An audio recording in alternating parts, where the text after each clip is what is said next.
investing in people in the long term, there has to be a mutual understanding. Hustle hard. Close mouths don't get fed. Thinking strategically, but acting like a gorilla is the kind of marketing that's small firms want to innovate very little. It's highly risk averse. And it takes the movement.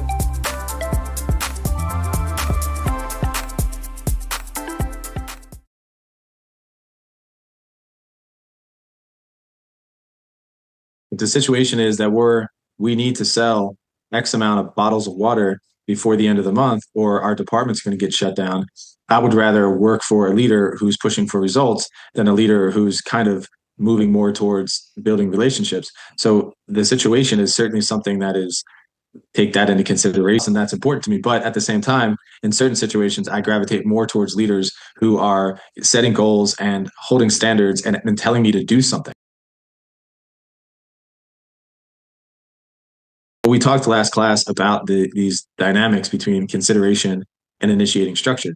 And just to look at an example of consideration is somebody is not coming to work. And unfortunately, that's a bothersome, that's a burden. And what a leader will do is maybe call them and say, hey, how are you? And see if I can help you out with it. So that's moving towards consideration and saying, I understand your needs. I understand it's tough. I'm here for you. I want to help you. And so there's many other aspects of consideration, but knowing a boss who is considerate is my boss will understand. My boss has my back.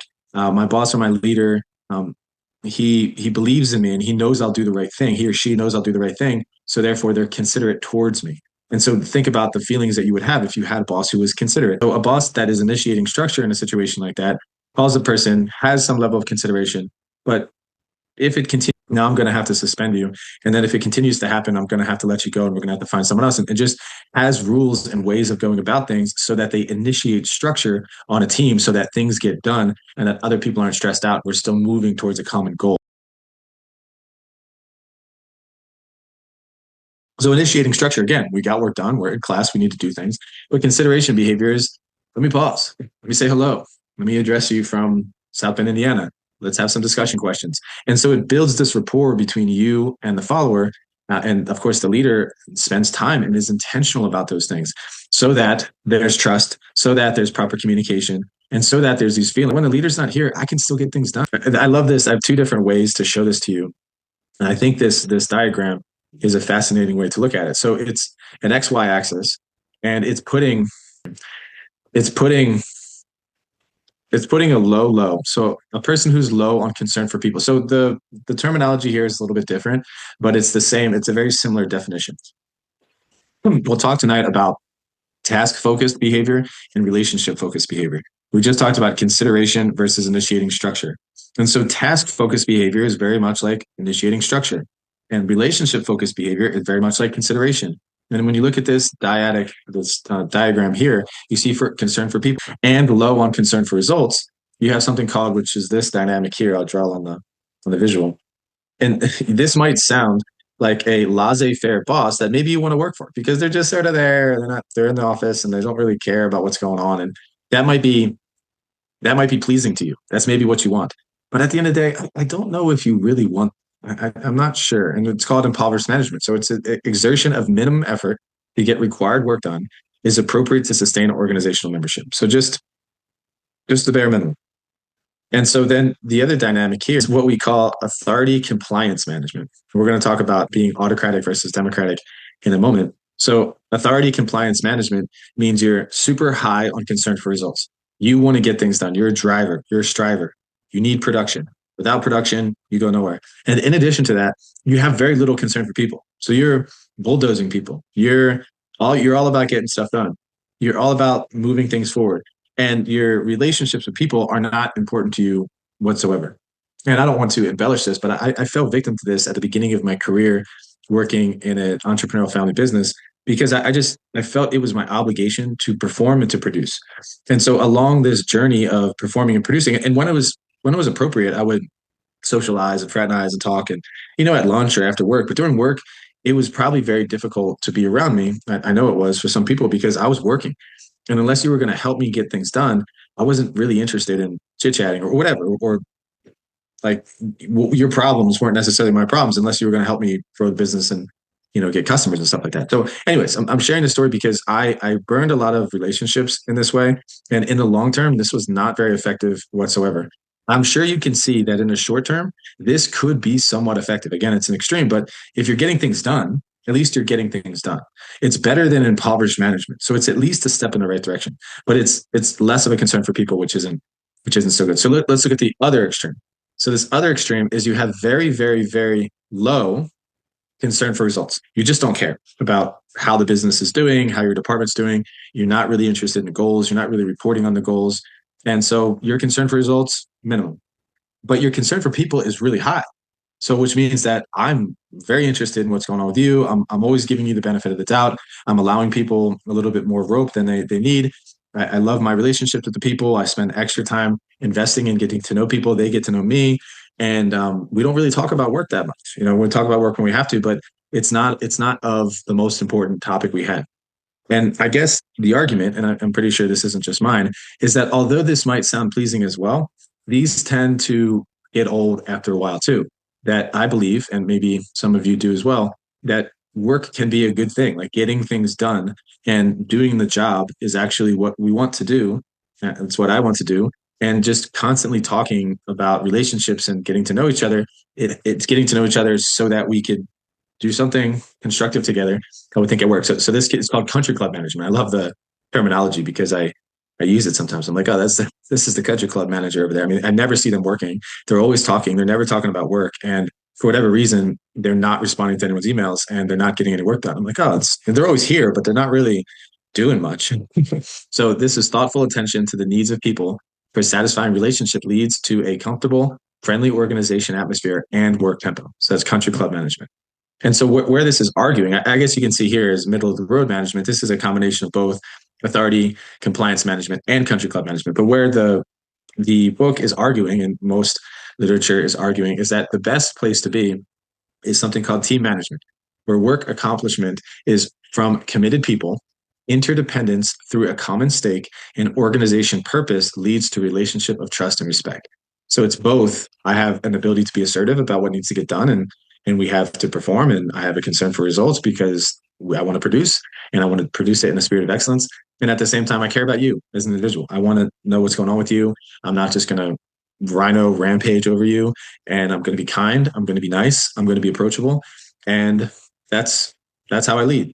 And so if that's pleasing to you, then likely, I mean, I'm assuming that you would probably want to work for a leader like that as well. And again, leaders like that draw out the best in people because these are the leaders who are capable of building a relationship through their behaviors, a relationship of trust, and also being a coach in a way and saying, hey, let's go. Like, come on, let's produce you. Let's go to work. Are you ready? Are you ready? If you're ready, let's do it.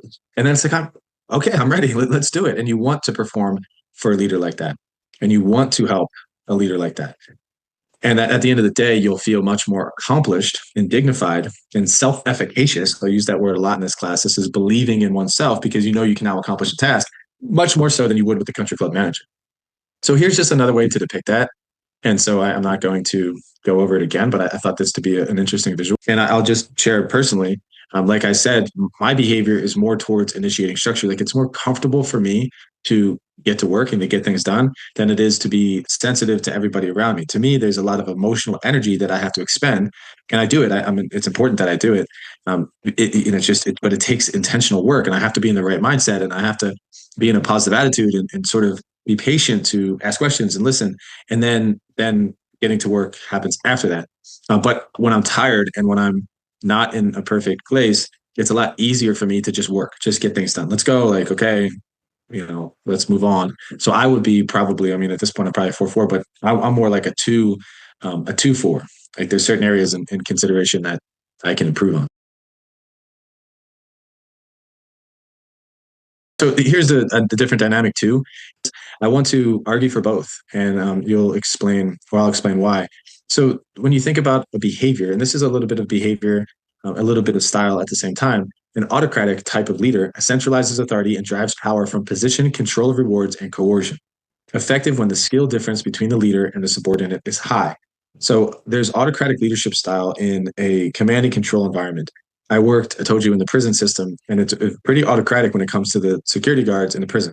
there's a warden, and the warden has assistant wardens, and then there's levels of command. And then the very junior officer, rookie, pretty much falls in line. And because they don't have a lot of experience, it's very, yes, sir, yes, ma'am, and they just, there's a positionality to it. Like, hey, here's what I need to happen, and I need you to do it. Okay, ready, set, go.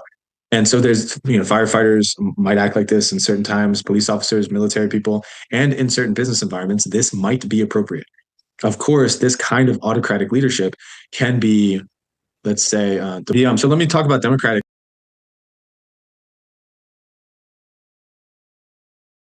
They lowered the light, and in lowering the light, they started observing behavior. They were trying to see, does the amount of light impact production, like performance in the factory? And as they lowered the light almost to the level where there was no, they would lower it and then ask questions, what did you do? What did you perform? This kind of stuff. And they kept lowering it. And every time they lowered it, people would perform more. They would perform better. They would get more done. And so they eventually lowered it to the point where there was almost dark in the factory and things were still getting done. So they didn't think the experiment was useful, and they just kind of threw it out. But what they learned is, hey, maybe we're missing something.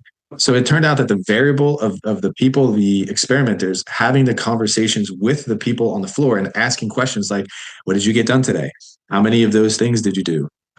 Did you feel like you were productive today? Like all of these things, they actually, the people on the floor, the workers, they enjoyed that. They were grateful that somebody was talking to them about what they were doing. And that relationship made them feel, okay, wow, somebody who cares about me and somebody who knows how much I'm producing is watching me. And so they would work harder. So this produced a whole series of understandings into people, not as units of production, obviously, but people as contributors towards relational values. And so this really drove the humanistic movement through leadership and through management. And so a lot of times, and most times in organizations, people gravitate more towards these democratic approaches. And the democratic approach delegates authority, encourages participation, relies on subordinates' knowledge for completion of tasks, and depends on subordinates' respect for influence. Effective if subordinates possess decision-making skills. So that's important to understand too, because you have to think, the people on my team, are they trained up enough, and are they trustworthy enough? That's a good word to be delegated to. Can they make this decision? And the trustworthiness of staff members and team members is very important, because some people, you might not be able to trust them with it. Like, unfortunately, like they're good, but they're not that good. So this is an interesting dynamic. Back in the day, if you would, and even still in certain cultures, certain cultures in say China, the country, if your boss, it's a very hierarchical system, a collectivist system, and there's a real chain of command, and there's a lot that has to do with your family name. And so anyways, if you're a leader in an organization and you go and ask the other people, like, hey, what should I do? Would you guys like to help me make this decision? I'm not really sure what to do, and I'd like your input. The people in that culture, they don't respect you, because they're like, what do you mean? You're the leader. You're supposed to tell us what to do. Why are you asking us what to do? You must not know what to do yourself. So that's why you're asking us. So like I said, in a situation like that, it might not work. And in other situations where things need to get done and need to get done quick, adopting more of an autocratic style or behaviors that are leaning more towards being autocratic are important. To argue for democratic, which is very powerful in the decision-making process, especially when it comes to decisions of consequence, decisions that matter within organizations, it's very important to include the people in the decision-making process. If you have time, you have to, because they're going to be the ones that are going to either benefit or not benefit from the decision you make. And so, or implement it, or have to work towards making that decision happen. So including them in the decision-making, asking them questions, allowing them to be a part of the process is extremely helpful. I would say day one, you hire a coach, or you go into a gym and there's a trainer there. If they immediately treat you like an autocratic leader, there's a high tendency that you'll be turned off by that and you leave. That the coach or the trainer will likely build a relationship with you first and then tell you, come on, get it together. You can do this. Let's go. But there would be consideration in place before that autocratic style is deployed. And of course, even in a situation like that, you use a democratic approach at first to say, okay, what are your goals?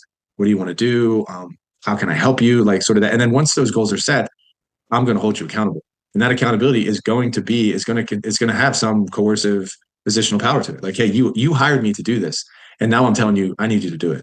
And now I'm holding you accountable. And if you don't do it, then we're both going to fail together. And anyways, that's kind of a coercive way of looking at it.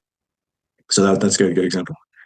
All right, so there's a continuum. This is just a cool visual. I'm not going to spend a ton of time here because I'm not as familiar with this visual. This is from the new book, but it looks here as if you have a boss. These are just looking at a very similar dynamic between the autocratic and the democratic leadership style. And on the left, you see boss-centered leadership. And so in a boss-centered leadership style, this is the extreme, I guess this area here, is a manager makes decisions and announces it. And another thing would be that a manager sells decisions. A little bit more democratic is, oh, they sell decisions, they don't just make decisions. And then here, which is still the use of authority, but also area of freedom for subordinates, manager presents ideas and invites questions. And then here, I guess this middle of the road, which is some of us can say, hey, this might be the sweet spot, again, based on the situation. The manager presents tentative decisions subject to change. Hey, here's what we're thinking about doing. And I want some input. So then now moving more towards subordinate-centered leadership, the manager presents problems, gets suggestions, and then makes a decision. And a little bit more is manager defines limits, asks group to make decision. And then the most subordinate-centered leadership says manager permits subordinates to function within limits defined by supervisor. So do what you got to do. There's a great social scientist, and he's pretty good at what he does. He's got a wonderful podcast, and just to remember his name, I'm going to pull him up. I'm kind of ashamed I don't remember his name off the top of my head, and I'm not sure why. His name is Arthur Brooks. He came onto the scene pretty aggressively in the last couple of years and wrote a book with Oprah and has done some very interesting things within his sphere of influence. He's a professor at Harvard in the business school, and he articulates himself well. He's got a pretty good value system. He's got a podcast called Office Hours, Arthur Brooks. And based on his worldview, I thought he would be more inclined to be game with, let's say, democratic leadership style. But he made a statement, and he was pretty clear with it, that the democratic leadership style doesn't work in the office place. And one of the reasons why is because nothing gets done. And I understood his frustration and what he was trying to say. I'm sure he's trying to say, hey, there's a time and place for it, but it's very frustrating when you kind of always have these decisions to make and you're always leaving it open for other people to vote and you're taking everybody's opinion into consideration. That just takes too much time. Nothing gets done. People get frustrated, and it's a bottleneck within the organization. So that's just another opinion to consider. Like I said, I thought he'd be more a little bit middle of the road, but apparently he thinks that a more of an autocratic style seems to be a style that is more effective for leaders. So this is again, similar dynamic about the people-oriented behaviors and task-oriented behaviors. We haven't gotten here. I think I mentioned the people and task-oriented, but this is just a way for you to see some of these behaviors, some examples, what it means. So what does people-oriented behaviors mean? So acknowledge accomplishments. Let people know, hey, you're doing a good job. That was a great comment. Appreciate you. I mean, this is acknowledging people. And so this is moving towards people. Respect people. I respect what you have to say. You have the ability to speak freely in my class. That there's certain rules that I will enforce just for appropriate nature. But other than that, like, we're here together learning. And that's what we're going to do. And so respecting people and really kind of driving that respect in and through you, but to making sure other people do it as well is important. Be positive. Give time and encouragement. Show acceptance and compassion. Display trust. Those are people-oriented behaviors. That's consideration, which we talked about, employee-centered and concern for people. I love this visual. Okay, again, this is a new visual. But those people-oriented behaviors it kind of sums it all up there. Then you have the task-oriented behaviors. We cannot ignore these. This is very important to understand. Leaders still need to focus on tasks. As much fun as it might be to be people-oriented, we have to be task-oriented. We have to move. We can't stay here. We must move. And so we have to clarify task objectives and job responsibilities, set performance expectations, plan use of resources, coordinate activities, check progress and quality of work, evaluate performance. And this is more initiating structure, it's more job-centered, and it's more concern for production and not as much concern for people.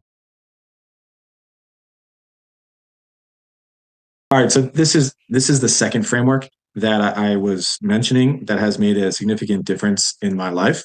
And I guess as I explain the framework, you'll understand. I initially worked on an abstract for a research paper, essentially a proposal in grad school to study emotional intelligence, and specifically what creates high levels of emotional intelligence. In the study of emotional intelligence, what kept coming up is this leader-member exchange, because in order to be effective as leader, you have to have emotional intelligence, and then your interactions with the people that you are leading are this exchange. How am I exchanging with my leader? I mean, you just think about it. You come to work and your leader sees you and they say nothing and they go in the other direction. And so later on that day, first of all, you're like, well, what the heck was that? And am I in trouble, or are they in a bad mood, or like, why didn't my leader come say hi to me? What's going on? So immediately you're sensitive to that. And so you see that same leader later on that day, and they're sort of recluse and downtrodden. And so you just know not nothing's something's not right. And you kind of feel the type of way. And then later on that day, you see them smiling, happy, and talking to one of your coworkers. And they're in a great mood and they see you from a distance, but they still don't say hi.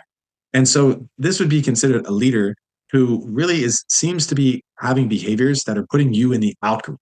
And so a leader, a leader's interaction with their subordinates will place subordinates in either what would be considered an in group or an out group. And then you can kind of straddle the middle, but you're going to know as a subordinate. This is a thing. Like, people aren't stupid, and how you treat them, they have their own perceptions. They're wise enough to determine, like, hey, you either like me or you don't like me. You're listening to what I have to say. You're honoring what I have to say. Respecting what I have to say. You're asking for my opinion, or you're not. And so this is pretty clear to me that the people on our team and you as a subordinate also feel this type of way about your leader. So let's stick with the out group for a second. Out group as the leader shows little consideration if employee is having difficulty with a task. The out group, the leader who sort of treats a subordinate as if they're in the out group, gives the employee specific directives for how to accomplish tasks and attain goals, shows little interest in employees' comments and suggestions, criticizes or punishes mistakes, assigns primary routine jobs and monitors employee closely, usually imposes own views on employee, focuses on areas of poor performance. So this is behaviors exuded by a leader that a subordinate would say, this is likely putting me in what I would consider to be an out group. So the exchanges I'm having with my leader make me feel as if I'm on the out group. Like, my leader doesn't like me. It's the easiest way to put it. Or is giving me a hard time, or isn't happy about my contributions, whatever. And so in-group members is really the opposite. And we spend a lot of time at work. I spend a decent amount of time at work. And having a leader who has me in the in-group, it makes a difference in my life. It makes a difference in my relationship with my wife and my kids, and it gives me confidence. And it's important to feel as if I'm in the in-group. Why? Because the leader at work is providing support and encouragement when employee faces a difficult or stressful task. That's helpful. Discusses objectives, trusts employee trusts employee to use own approach in solving problems and reaching goals, listens to employees' suggestions and ideas about how work is done, treats mistakes and opportunities for coaching and developing employees. That's amazing, as opposed to criticizing and punishing mistakes. Gives employee interesting assignments, may allow employee to choose an assignment, sometimes defers to subordinates' opinion, praises accomplishments and performance improvements. So we may be doing a decent amount of these, both of these. So I'll make maybe one other comment. I think we might talk about leadership exchange more, but I used to do this unintentionally with some people on my team. And it tends to be that we gravitate towards, so we're human beings. And if somebody on my team has 3 girls and is 41 years old and lives in Homestead, think about that. So that's me. Like, they have a lot in common with me. I might feel more comfortable as a leader interacting with them, even though they're still my teammate. There may be more conversations. We have more in common. And then somebody who is, let's say, 21 years old, and say this person was a male and this person is a female, and maybe I don't have as much to talk about, and they're single and they just graduated from college, and they live in downtown Miami. And so it's like, yeah, like, we can talk and stuff, but I'm going to have more in common with this person. So obviously this was a situation I had to work. And what would happen is, with this person over here, I would hang out with this person on the weekend. Sometimes we would go to church together. Our families would hang out. And I just didn't think much of it. Until I started receiving passive aggressive comments from some other people on my team about how, why don't you just ask Mike to do it? And because, you and Mike are so close, I was like what was that? Why would you say that? And I was like, oh, okay. So you're a little bit, I would say jealous, but you clearly see me, you're observing my behaviors towards Mike. And it seems I'm playing favorites towards him. And this is the truth. And at first I was like, that doesn't, why would they care? But they do care. They want me. If I invite Mike over to my house, and I'm publicizing, I should probably invite, I don't have a name, Brittany, over my house too. Like, they both should be. If I invite Mike to church, I should invite Brittany to church. And even though she doesn't have a family, that's okay. Come on over. Like, this is how it goes. That would be more equitable when it comes to my leader member exchange behaviors. And I know it might sound silly, but these things matter, and taking these things into consideration are important. I work with a company called LDR Leadership. They hire me to go do these missions in multiple locations around the US. And I teach leadership and management principles to electric cooperatives. And they are in the special forces. The gentleman who runs it was an Army Ranger, and he is in business with and owns a company with another Army Ranger. And there's Green Berets. And I've never served in the military. And inevitably, I feel sometimes in the out group. And I feel as if sometimes the leader, they kind of treat me a little bit differently because they don't have that long-term, tenured relationship as they do with somebody who is in the military, because that's a unique bonding experience. And sometimes I don't contribute in meetings. I'm just like, whatever. Like I do well and I perform well and they pay me and all this kind of stuff. But at times I feel as if I'm maybe not as included as whoever. And anyways, this isn't true for this example, but I'm going to say it, that if some other organization, was going to hire me to do leadership missions, and my opportunity was to go work for them, and they treated me well, and I thought maybe I can be on the in group here, and I got along better with the leaders, and maybe they, instead of working in the military, were previous business owners and faculty members, and I felt more connected to them, I would leave because I'm in the out group. And being in the out group means that, I'll go back to this slide. Being in the out group means that there's a high chance that I feel as if a promotion came up that I wouldn't be welcomed for it. There's a high chance that I would feel as if a hard project comes up that I wouldn't want to volunteer for it. That I'm there, but I'm not really. I don't think my future is going to be here in the company, and it's all because I feel as if I'm in the out group. If I'm in the in group, it's the opposite. I feel as if a promotion comes up, I might be eligible for it. If there was a difficult project that might bring some credibility to our department, then I'm going to volunteer for it. This kind of stuff. So those are the behavioral styles between consideration, initiating structure, and the dynamic between task and relationship-oriented behaviors. That dynamic was like point number one, which I feel like is really important to take away. Point number two is this takeaway of in-group, out-group. And I want to drive it home by this thing called the Pygmalion effect, is that if you have a person on the in-group and you believe in them, we'll start at the top here. Our beliefs, well, no, let's start at the bottom. So others' beliefs about themselves. So I believe that this person is a good person and that they're going to do a good job. That's going to cause others' actions towards us. So other people are going to see that I believe that. So they're going to treat the person the same way. And that's going to reinforce their beliefs about themselves. So how I treat you is other people are going to treat you similarly. Then you're going to believe good things about yourself. And then that's going to influence your actions towards others, which is going to influence others' beliefs about themselves, which is going to influence others' actions towards you or towards us, influences our beliefs about ourselves. So as you can see, this is a reinforcing mechanism. When you have someone on the in-group, there's a multitude of things that happen that are good. And so you're giving people the benefit of the doubt to participate in this. And this is a good thing. It's a good thing. I mean, again, I'll say one more thing about leader membership exchange. And I'm going to read it. Individualized leadership model that explores how leader-member relationships develop over time and how the quality of exchange relationship affects outcomes. Leaders establish in-group exchange relationships with individuals who share the leader's characteristics. Quality of leader-member exchange relationships substantially higher for in-group members, leads to higher in-group long-term performance. So maybe you've experienced this. You work in an organization where you feel like you're in the out-group. And you're a high performer, you're a high achiever, and you're confident. I know I can do this. Like, I'm good at what I do. And regardless of what you say about me, it's not going to affect me. And you continue to strive, you continue to do things. There's a good chance that the leaders that work above you, they're just ignorant to this. They don't know what they're doing. They have blind spots. So continuing the battle anyways is worthwhile, period. Yet, I'm going to caveat that with, if I'm your professor, I believe in you. You're graduating from college soon. You're an amazing student. You're an amazing person. You can do amazing things as well. If you get into an organization where you continuously feel as if you're in the out group and you're not getting any kind of affirmation and you're still working hard, you're still striving, I would highly suggest you reconsider the leadership that you're working with and potentially think about working for another company. Because what do I mean by that? It's kind of like, if you're surrounded by that kind of intention or that kind of environment, it's going to be very hard for you to self-actualize, to become the best version of yourself. If you are in a situation where you have a good quality leader with good consideration, good initiating structure, and you're in the in-group, you're going to grow exponentially. And so it has a lot to do with your ability to grow within an existing organization. Okay. This is the last thing in the book that when they talk about leading people and they talk about the concern for task, concern for people, they talk about initiating structure, consideration, this kind of thing. The other concept that they talk about is really a very individualized way to lead somebody, more of a partnership.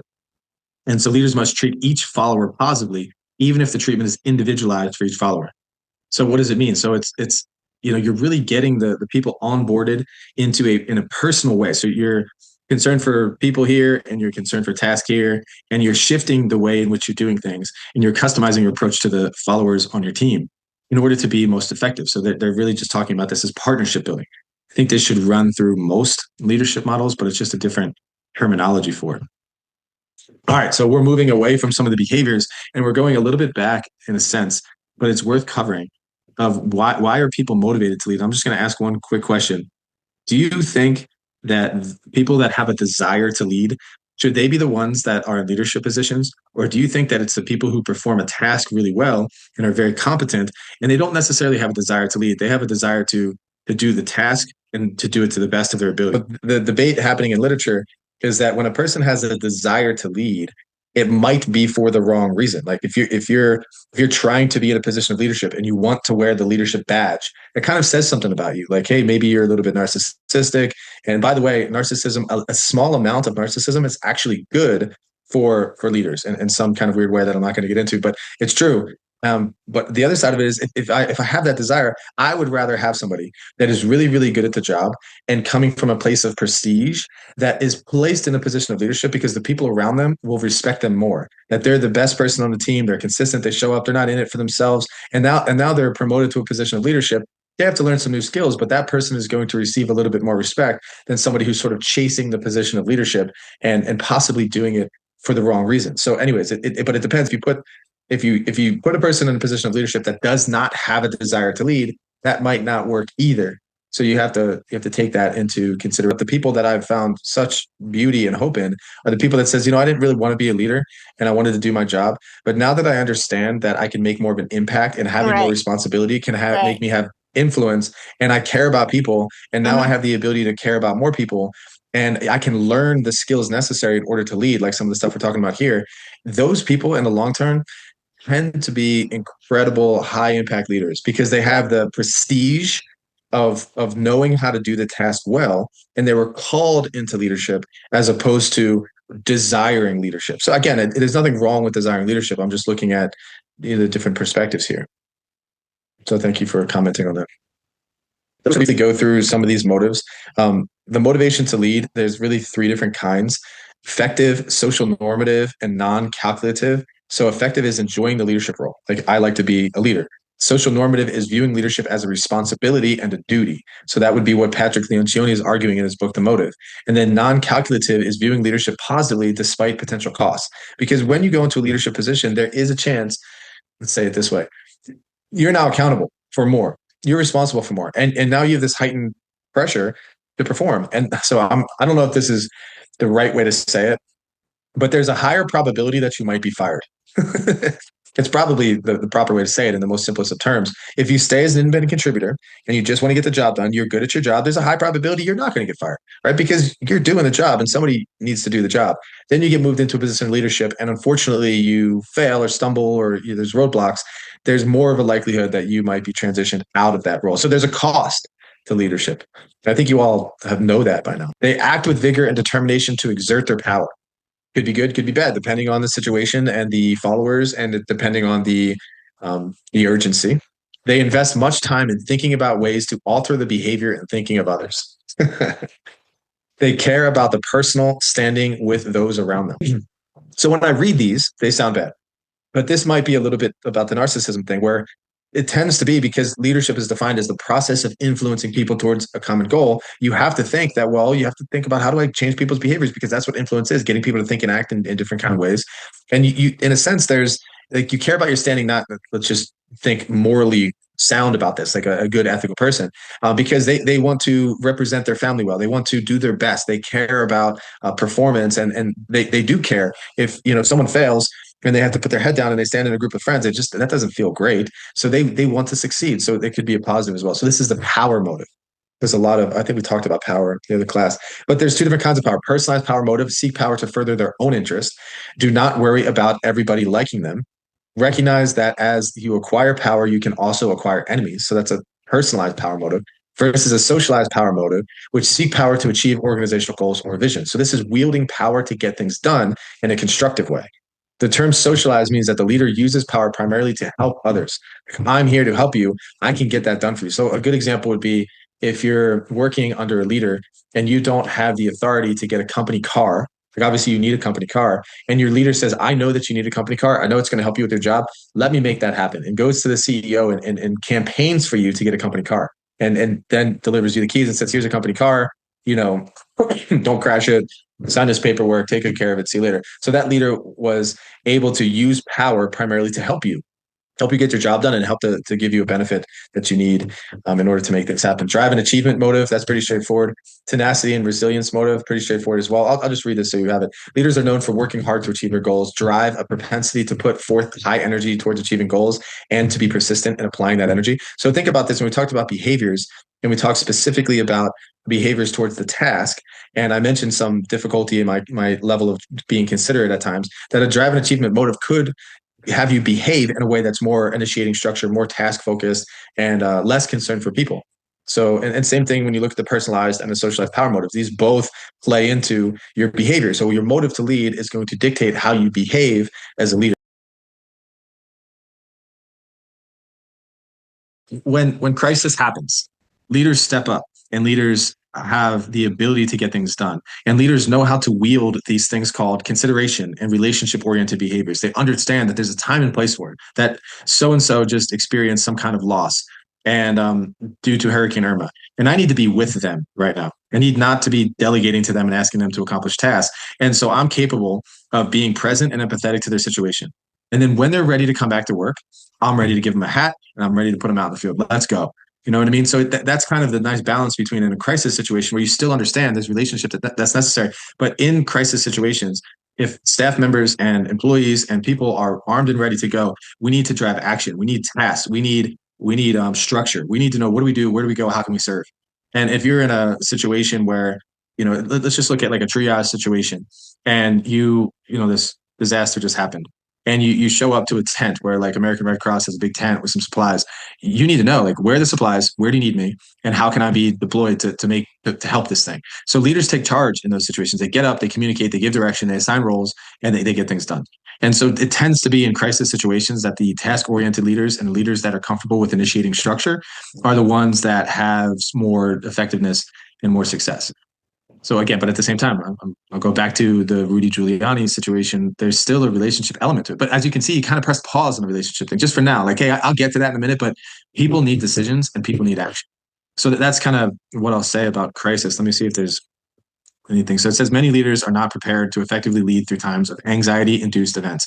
All organizations face a crisis at some point, so leaders must have skills and qualities to be effective during these times. Prepare in advance, create a detailed crisis management plan, and designate a crisis management team and spokesperson. Communicate. Frequent, informative communication is more critical during times of crisis, and project calm. A leader's sense of calm will be adopted by followers. It's inspirational when you reflect on some of these leaders that one might consider to be heroes and think about their lives